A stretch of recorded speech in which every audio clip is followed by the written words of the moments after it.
Laruin ko lang din wala ho sa mapa ang WPS, yung West Philippine Sea. Kahit anong navigational map ang nakalagay po dyan ay South China Sea. I will not refer to it as West Philippine Sea because sa international law, ang tawag po dyan ng lahat, kahit ng barko, kahit ng eroplano ay South China Sea. Now, pag tinawag natin South China Sea yan, tayo ba ay nagtatry doon sa Pilipino? Hindi. Tinutuwid lang natin dito sa hakbang na maisog yung mga maling kwento. Wala pong West Philippine Sea. Subukan mo, pag nag-navigate ka ng barko, ilagay mo WPS, ikot ka ng ikot doon, maliligaw ka. Malamang mabangga ka pa ng kapwa mo barko. Subukan mo sa navigational map, sa compass o sa GPS ng eroplano, ilagay mo WPS. Hahanapin niya yun. At malamang nakababa ka na sa destination mo, walang lalabas sa WPS. Okay. Kaya natin pinag-uusapan itong problema ng South China Sea sapagkat kailangan nating pigilan. Kayong lahat ay leaders. At nandyan din yung mga nanonood sa atin sa iba't ibang media platforms, social media platforms. This is the new media. And without them, I don't think lalayo at lalalim ng ganito ang hakbang ng maisog. Kanya, nais ko kayong pasalamatan yung ating mga nasa social media, yung vloggers, yung SMNI. Dahil kung wala kayo, suppress na yung traditional media. But traditional media, lanaw yan. Dito tayo sa new media. Dito tayo sa social media. Dahil dito, hindi mo kayang pigilan dito. Real time. Lahat tayo pwede maging media. Upload mo lang naman yan Sabay-sabay, simultaneous. Ito yung malaking kabalintunaan na ginagawa ng pamahalaan. Pinipigil nila ang ating mga rallies dahil ayaw nga nila malaman ng sambayan ng Pilipino ang katotohanan. Balikan natin itong issue sa South China Sea. Pag kayo'y nagbabasa ng pahayagan o nakikinig doon sa media na influence by the Americans, parang mamayang gabi ay magsisimula na ang digmaan kung hindi pa man nagsisimula. Because they're pushing the agenda of the United States. Hindi interes ng Pilipino makipagdigma. Unang-una, hindi pa tayo nakakabangon sa bangungot na dulot ng World War II 80 years ago. Mahirap pa rin tayo. Mahirap pa rin ang Pilipino. Yung nagsasabing mahirap sila noon, hanggang ngayon mahirap sila. Hindi nag-improve ang kanilang kabuhayan considering that yung World War II happened 80 years ago. And here we are today, 2024. Nag-uusap na naman tayo ng digmaan kalaban ang higante, ang superpower at nuclear arm China. Meron ba tayong away sa China? Meron tayong hindi pagkakaunawaan pagdating sa iba't ibang claims dyan sa South China Sea. Pero mas maraming claim ang Vietnam kesa sa Pilipinas. Ang Pilipinas, I think we only have 9. Ang Vietnam, I think they have more than 20. Bakit hindi nakikipag-away ang Vietnam sa China? Ang Japan may claim. Ang Malaysia may claim. Pero walang nagtutulak ng digmaan sa mga ito. Bakit? Sapagkat yung mga leaders ng bansang nabanggit na merong claim din dyan sa South China Sea, malinaw sa kanila na ang kanilang foreign policy ay nakasentro doon sa kanilang tinatawag na national interest. Ang Pilipinas ngayon, isinusulong ang foreign policy, hindi national interest ng Pilipino, kundi ang national interest ng bansang Amerikano. Wala tayong diferensya supposedly with the Americans. Mahal natin yan. Nakipagdigma sa atin yan ng World War II. Nakipaglaban, shoulder to shoulder. Dumadak ang dugo, magkakasabay, Amerikano at Pilipino. Lumaban yan. At salamat sa kanilang tulong. Pero hindi ibig sabihin at hindi dapat mga hulugan na sunod-sunuran ang Pilipino sa Amerikano. Magagaling po tayo mga Pilipino. Kaya kahit na 80 years ago ng World War II, kahit paano, we're still afloat somehow. Pero hindi bumubuti ang buhay. Ang bumubuti lang ang buhay ay yung mga politikong kupit ng kupit sa kaban ng taong bayan. Itong nangyayari sa South China Sea, hindi natin kayang makipagdigma. Hindi natin kakayanin. At hindi dahil meron akong defeatist attitude, hindi. That is reality. I'm just being realistic. Hindi natin linyada yung gera. Makipag-usap tayo. Nasa payagan, meron daw tayong sundalo na naagrabyado at naputulan ng daliri. Talaga namang dapat kondinahin kung ano man ang ginawa ng tropa ng China, whether that is the China militia or the Chinese Coast Guard. Kung ano man yan, hindi dapat yung ginawa sapagkat binasaktan ng Pilipino. Kaya lang kung titingnan natin mabuti, ano ba story ng South China Sea na yan? Bakit ba nawala sa atin yung Scarborough Shoal? Ito yung isang inconvenient truth na itinatago sa atin ng Amerikano. Nawala sa atin yung Scarborough Shoal noong panahon ni Noynoy Aquino. Nung nagpadala siya ng gray ship o tinatawag nating Navy ship. Yan, kahit yung pinagbibida nila na desisyon ng tribunal, sinabi na yung lugar na yan ay traditional fishing grounds ng mga claimants. Sama na Taiwan, sama na Vietnam, Malaysia, Pilipinas, China. Traditional fishing ground. Meaning, panahon pa, di mahoma, nangingisda na yung mga bansang yan dyan.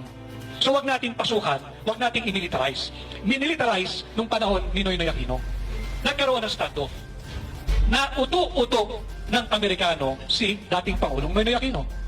Inatago nila ito dahil bulilyaso eh. Ang payo sa kanila ng White House, sabayang pag-atras ng mga gray ship, ng Navy ship. Na ang katotohanan, hindi pa inaaprubahan ng Beijing, ng China. So inuto-uto yung ating gobyerno na nagpauto naman. Inatras yung ating Navy ship. Hindi na umalis yung China. Nawalan tayo ng bahagi ng ating teritoryo natin ng panahon ni Noynoy Aquino nang hindi tayo dumaraan sa isang digmaan. So, ito yung inconvenient truth na tinatago sa atin ng Amerikano. Sinusubo nila ngayon tayo sa bingit ng digmaan. Interes ba natin ito? Hindi. Interes ng Amerikano ito. They want to remain the world, they want to remain the only influence dito sa Indo-Pacific region. Natatakot sila sa China. Gusto nilang mapanatili ang kanilang impluwensya dito sa bahagi na ito ng mundo. Wala naman silang nasasakupan dito. Wala naman silang teritoryo dito. Wala silang claim dito.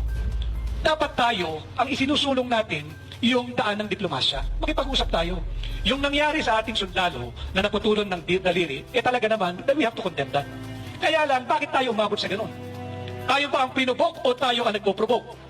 Dapat maging hinahon tayo. Pag-aralan natin mabuti, huwag natin sundin yung naratibo ng Amerikano. Maniwala ho kayo, pagka sumiklab ang digmaan between China and the Philippines, hindi tayo tutulungan ng Amerikano. Bibigyan tayo ng armas niyan, pero bahala kayo sa buhay niyo.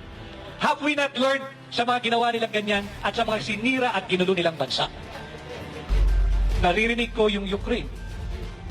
Bigay sila ng bigay ng armas. Nauubos na nga, mahigit kalahating milyong Ukrainians na ang namamatay. Huwag na natin pag-usapan yung edad. Ang daming bata na ang namatay. At marami pa ang mamamatay. Yan ba ang gusto natin mangyari sa Pilipinas? Handa ba tayo makipagdigma at mamatayan ng milyon-milyong Pilipino? Yung sundalong na disgrasya, ginagamit lang silang laruan. Ginagamit lang silang phone ng nagpapagamit na administrasyon sa mga Amerikano. O ngayon, may nasaktan Pilipino. Anong gagawin ng gobyerno? Umabot na tayo sa sukdulan. Anong gagawin ng gobyerno? Magdedeklara sila ng giyera? Magsasalita na kinukundina ang China. Ilang beses yun ang kinundina. Ang problema, yung mga nagtatapang-tapangan na sa loob lang ng air-conditioned offices nila. Utos lang ng utos. Ang kawawa, yung mga sundalo natin na nasa front line. Madali mag-utos when you're 1,000 kilometers away from the scene of the action. Why don't they go there? Why don't they board the vessel, whether it be a civilian vessel or the Navy vessel? Sila mamuno. Lumabas sila sa comfort of their air-conditioned offices. Sila mamuno. Nung resupply and rotation mission, sila mamuno. Hindi ko sinasabing hindi natin dapat bigyan ng supply yung nandoon sa BRP Sierra Madre. Dapat na tao yun, atin yun, Pilipino yun. Pero hindi tayo dapat makipagkiskisan sa bansang China. Hindi natin kaya. Huwag tayong magpauto-uto sa interes ng Amerikano. Bibitawan tayo niyan. Bakit ba naging popular yung salitang I shall return? Ibig sabihin, hindi tayo priority. Tatapusin ko muna yung digmaan doon sa Europa. Babalikan kita. Bala muna kayo dyan. It's popular. Kasi ganun talaga eh. Kung sino yung nagtagumpay, siya ang susulat ng kasaysayan. So naging popular yung I shall return. Bakit mo muna kami iniwan? Hinuli mo kami. Nung nagkamatayan na, yung higit kumulang 1 milyong Pilipino ng World War II, tsaka ka bumalik. Is it because Europe is more important than the Philippines? Yun ang dapat nating pag-isipan. Huwag tayong papayag. Kaya rin nandirito ang hakbang ng maisog because they are violating the Constitution. Article 2, Section 2 of the Constitution is very explicit that the Philippines renounces war as an instrument of foreign policy. Sa ating saligang batas, walang puwang ang digmaan. And yet, yan ang itinutulak ng ating pamahalaan. Is not that a violation of our Constitution? Article 2, Section 7, that the Philippines shall pursue an independent foreign policy, not an American-dictated foreign policy, taking into consideration national territory, ating sovereign territory, ang ating sariling pagkakakilanlan. Malinaw ho sa saligang batas yan. Kaninong interes na ba ang isinusulong ng gobyerno? Interes pa ba yan ng Pilipino o ng ating mga kaibigan at alyado, our oldest treaty ally, ang Estados Unidos? I have my siblings in America. May mga kapatid ho ako ron. And America has been very good to them. Walang debate ron. I've been to New York. At doon, malaya tayong nakapagpahayag noong Independence Day celebration kasama ang ating mga kababayan. Subalit, ibang usapan na. Pagsisirain mo na yung bansa natin, pagsisirain mo na yung Pilipinas, pagdadalin mo na yung Pilipinas sa digmaan. Maraming mamamatay, hindi tayo handa ron. Ngayon, yung mga ayaw pakinggan yung ating panawagan na no to war, bakit hindi sila mauna? At sila yung nandoon sa frontline. Kesa yung mga kaawa-awa nating sundalo, ang nagagamit, baka mamatay pa yan, ang napuputulan ng daliri. Of course, iba rin naman ang disiplina ng sundalo. Susunod lang yan, bawal magsalita yan, bawal magreklamo. But still, you cannot play and you do not toy around with the lives of any Filipino. Huwag nating paglaruan.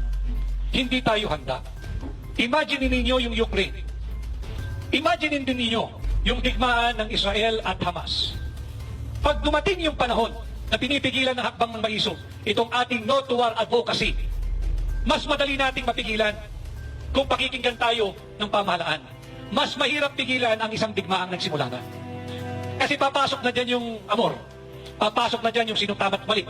Papasok na dyan yung distraction. Papasok na dyan yung mga namatayan. Mas mahirap mong awatin yun. Kaya tayong mga Pilipino ngayon dapat magbigkis-bigkis at pigilan natin na mapunta tayo doon sa direksyon ng administrasyon ni Bongbong Marcos na magkaroon ng armadong sigalot laban sa China. Hindi inosente China. Marami silang pagkakamali, pero hindi gera sagot. There is only one avenue left. E yan yung diplomatikong solusyon. Baka may magsasabi, ikaw naman panay ka diplomatiko, takot ka ba? Hindi ako takot. Kaya lang, kaya ba natin makipagdigmaan? Kung kaya natin, may nasaktan ng Pilipino, dami nang sinasabi prior sa nasaktan ng Pilipino, but then declare war against China.